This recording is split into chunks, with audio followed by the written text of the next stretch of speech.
Episode 19 की शुरुआत में हम देखते हैं कि रियल विंशुआ और छिग्वांग हैंडसम विंशुआ को खोज रहे होते हैं, पर तभी अचानक से रियल विंशुआ को चक्कर आने लगता है और वो बेहोश हो जाता है। पहले तो छिग्वांग रियल विंशुआ को जगाने की कोशिश करता है, पर फिर वो सेक्रेटरी जियांग को कॉल कर उन्हें यहाँ आने को कहता है। पर तभी विंशुआ के फ़ोन पर हैना का मैसेज आता है, जो कि उससे इस तरह बिना बताए अचानक से चले जाने की वजह पूछती है और कहती है कि आज उसके साथ टाइम स्पेंड करके वो बहुत खुश है। इधर हैंडसम विंशुआ जल्दी से भागा भागा ताओशाओ के पास आता है, जो कि अभी भी उसका थिएटर में इंतज़ार कर रही थी, और विंशुआ उसे बताता है कि रास्ते में एक एक्सीडेंट हो गया था, जिसकी वजह से उसे आने में देर हो गई और वो अपना फ़ोन भी रूम पर भूल आया है। पर ताओशाओ को उसका इतना वेट करना पड़ा, तो एज एन अपॉलजी वो उसे हक कर लेता है। पर ताओशाओ तो उससे पहले भी नाराज़ नहीं थी और अब तो कोई चांस ही नहीं। तो फिर वो दोनों मूवी देखने अंदर चले जाते हैं। और वहीं दूसरी तरफ हम छिग्वांग को हैना के पास देखते हैं, जो कि पूछता है कि वो हैंडसम विंशुआ के साथ कहाँ गई थी और क्या उसने उसमें कुछ वियर्ड नोटिस किया, जिस पर हैना उसे बताती है कि वो क्लब में तो बिल्कुल डिफरेंट पर्सन लग रहा था और हैना को विंशुआ की ये पर्सनैलिटी ज़्यादा पसंद आई। और फिर वो छिग्वांग को वीडियो भी दिखाती है, जो कि उसने हैंडसम विंशुआ यानी क्रिस के साथ क्लब में डांस करते हुए लिया था। और वीडियो देखकर छिग्वांग भी हैरान रह जाता है, क्योंकि विंशुआ तो उसके सपने में भी ऐसा नहीं कर सकता था। वैसे ये बात तो है, छिग्वांग हर इम्पॉर्टेंट चीज़ नोटिस करता है। तो फिर छिग्वांग हैना को अपना कॉन्टैक्ट नंबर देता है और कहता है कि आगे अगर कभी भी वो हैंडसम विंशुआ के साथ बाहर जाए तो उसे ज़रूर कॉन्टैक्ट करे, और बिल पे करके वहाँ से चला जाता है। पर हैना का दिमाग तो हमेशा उल्टे दिशा में ही चलता है, तो उसे लगता है कि ज़रूर हैंडसम विंशुआ ने छिग्वांग को किसी बात के लिए गुस्सा दिलाया होगा, तो अब वो उससे बदला लेने के लिए हैना को पटाना चाहता है। तो फिर वो ये डिसाइड करने में बिजी हो जाती है कि वो फाइनली किसे हाँ कहेगी, विंशुआ को जो कि इतना हैंडसम है, कि छिग्वांग को जो कि इतना रिच है, मतलब कुछ भी। नेक्स्ट सीन में ताओशाओ और विंशुआ मूवी देख रहे होते हैं, पर विंशुआ को हैंगओवर सा फील होता है।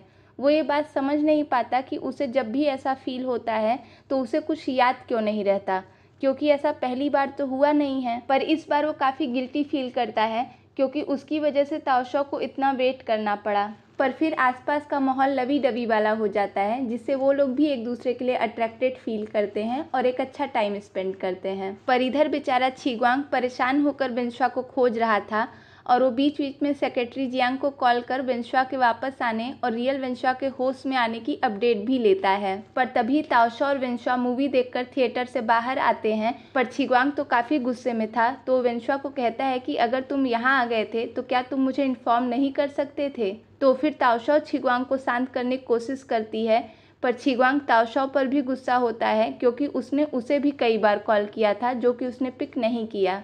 पर अंदर तो वो लोग अपनी दुनिया में ही मस्त थे, तो छिग्वांग का ख्याल कैसे आता भला।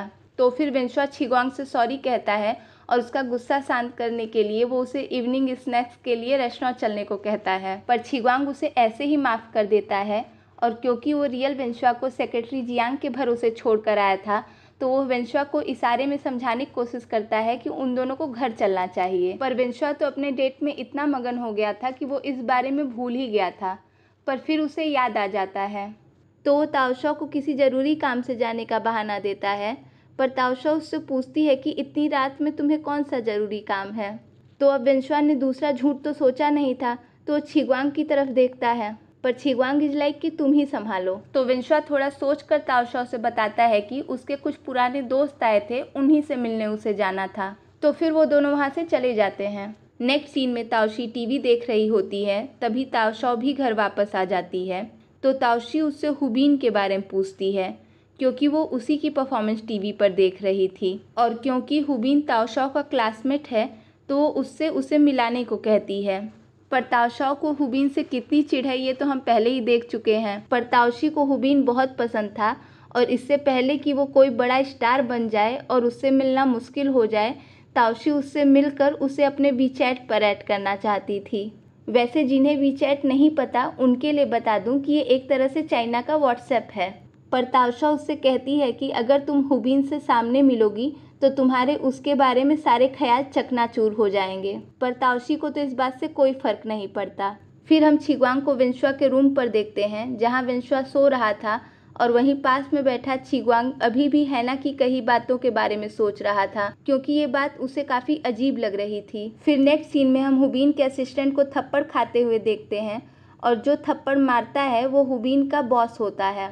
वैसे गलती तो हुबीन की थी, क्योंकि वो अपनी हरकतों की वजह से पेपराजी के नज़र में आ गया था, पर क्योंकि ये रिस्पॉन्सिबिलिटी उसके असिस्टेंट की है कि वो हुबीन को कोई भी ऐसी हरकत करने से रोके, इसलिए उसे मार पड़ी। पर हुबीन को इस बात से उतना फ़र्क नहीं पड़ता और ना ही वो अपनी गलती जेन्युइनली मानता है, जिस पर उसके बॉस उस पर नाराज़ होते हैं और आगे से उसे ऐसा कुछ भी ना करने की वार्निंग देते हैं, और जब तक ये मामला शांत न हो जाए उसे कुछ दिनों के लिए स्कूल भी जाने को कहते हैं। तो फिर हुबीन उनका गर्म मिजाज देखकर उनकी बात मान जाता है और वहाँ से चला जाता है।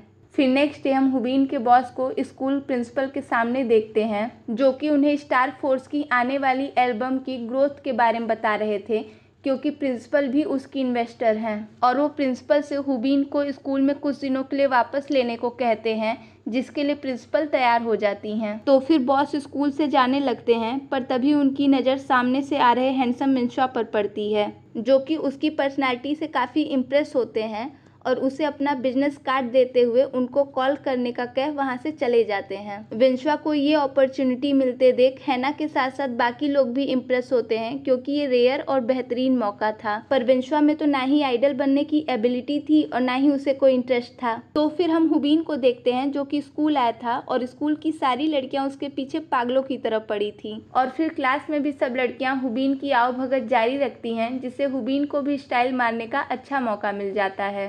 पर तभी जिहाओ हुबीन को बताता है कि चेज इंटरटेनमेंट के मैनेजर यानी कि हुबीन के बॉस विंशा को भी अपना कार्ड देकर गए हैं और उसे फ़ोन करने को कहा है। एंड ऑब्वियस सी बात है, ये सुनकर हुबीन को तो अच्छा नहीं लगेगा, तो विंशा से कहता है कि उसके बॉस ऐसे ही सबको कार्ड्स देते रहते हैं, वो शाम तक भूल भी जाएंगे, तो इतना इम्पोर्टेंस देने की ज़रूरत नहीं है इस बात को। ये सुनकर विंशा भी खुश हो जाता है, क्योंकि उसका भी इसमें इंटरेस्ट तो कोई था नहीं, वो तो बस उनकी रिस्पेक्ट में कॉल करने की सोच रहा था। पर वहीं दूसरी तरफ मैनेजर विंशा के मॉडलिंग की फ़ोटोज़ देख रहा होता है, जिसे देख ये लगता है कि वो वाकई में विंशा में इंटरेस्टेड है। खैर नेक्स्ट सीन में विंशा ताओशाओ के लिए फ़ोटो शूट करवा रहा था और छिग्वांग भी वहीं था। तो फिर ताओशाओ विंशा से पूछती है कि क्या वो सच में चेज इंटरटेनमेंट में कॉल नहीं करेगा, क्योंकि ये उसके लिए अच्छा मौका हो सकता है। पर विंशा को तो अपने ऊपर बिल्कुल कॉन्फिडेंस नहीं था और वो फ़ोटो शूट भी बस इसलिए करा लेता है क्योंकि ताओशाओ उसकी फ़ोटो खींच रही होती है। तो विंशा की नज़रों में अपनी इतनी इम्पोर्टेंस देख ताओशाओ को भी अच्छा लगता है। तो फिर विंशा उसके लिए ड्रिंक लेने चला जाता है, पर ड्रिंक लेकर वापस आते समय विंशा उसी आदमी से टकराता है जो कि इतने दिनों से क्रिस को खोज रहा है, और वो आदमी विंशा को क्रिस के नाम से बुलाता है और किसी मिस्टर वू के बारे में भी बातें करता है। पर क्योंकि वो ये बातें इंग्लिश में कर रहा था तो विंशा को कुछ समझ नहीं आता। पर तभी वहाँ छिग्वांग आ जाता है, जो कि उससे इंग्लिश में बात करता है, पर वो आदमी उससे बस टाइम पूछकर वहाँ से चला जाता है। पर विंशा को ये अजीब लगता है कि इतने लंबे सेंटेंस में बस वो टाइम पूछ रहा था। पर फिर वो दोनों इस बात पर ध्यान नहीं देते और वहाँ से चले जाते हैं। पर फिर उस आदमी के इन्फॉर्मर उसे विंशा के बारे में सारी इन्फॉर्मेशन देते हैं कि उसकी फैमिली में बस ग्रैंडमा है जो कि शंसियो में रहती हैं, और वो कुछ दिन पहले ही बिनहाई शहर में पढ़ने आया है और उसका एक रूममेट भी है। पर उन लोगों ने जितनी भी इन्फॉर्मेशन कलेक्ट की उसके अकॉर्डिंग उन्हें नहीं लगता कि ये क्रिस हो सकता है। पर वो आदमी कहता है कि इतनी जल्दी कंक्लूजन पर मत पहुंचो, क्रिस कोई नॉर्मल इंसान नहीं है और वो यूएस से किसी बड़ी वजह से यहाँ भाग कर आया है। पर ये वजह कौन सी है इसका पता हमें यहाँ नहीं चलता। और वो आदमी फिर किसी को कॉल कर क्रिस के मिलने की खबर बताता है और ये सीन यहीं कट हो जाता है। फिर नेक्स्ट सीन में हम चेज इंटरटेनमेंट के मैनेजर को, जिन्हें अब हम सिर्फ मैनेजर कहेंगे, अभी भी विंशा की फ़ोटो देखते हुए देखते हैं, और तभी उनकी एम्प्लॉई आकर उन्हें विंशा की सारी डिटेल देती है और बताती है कि उसकी ग्रैंडमा रोड साइड स्टॉल चलाती हैं, जिससे ये लगता है कि वो लोग काफ़ी गरीब हैं। पर मैनेजर के एक्सप्रेशन देख हमें यहाँ लगता है कि कुछ तो है जो उसके दिमाग में चल रहा है।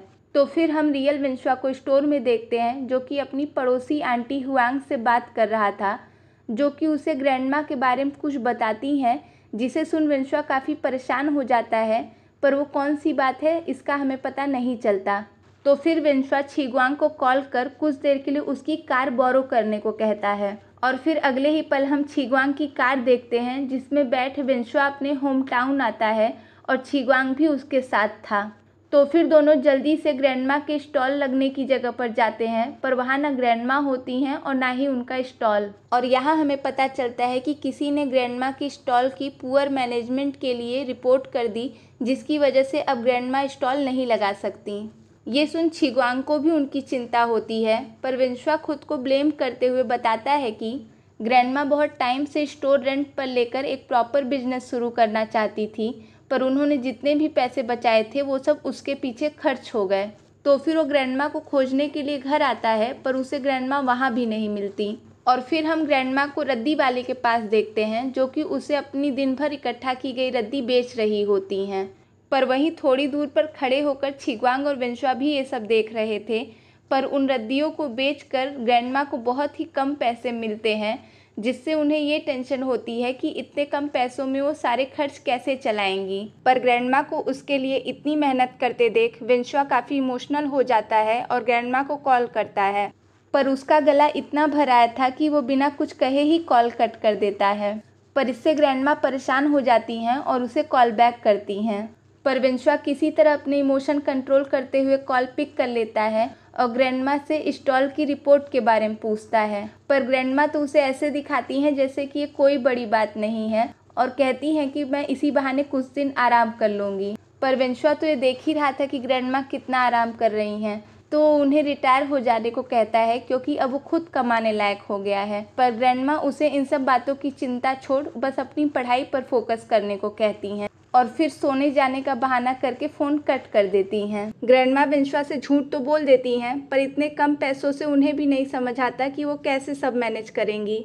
वेंशुआ ग्रैंडमा के सामने जाना तो चाहता था, पर छिगवांग उसे ये कहते हुए रोक लेता है कि ग्रैंडमा भी नहीं चाहती होंगी कि तुम उन्हें इस हालत में देखो। पर वेंशुआ ये सब देख अपने आंसू नहीं रोक पाता और रोने लगता है, जिस पर छिगवांग उसे संभालता है। और इसी के साथ ये एपिसोड यहीं खत्म हो जाता है। तो फिर मिलेंगे नेक्स्ट वीडियो में नेक्स्ट एपिसोड के साथ। तो तब तक stay tuned and thanks for watching.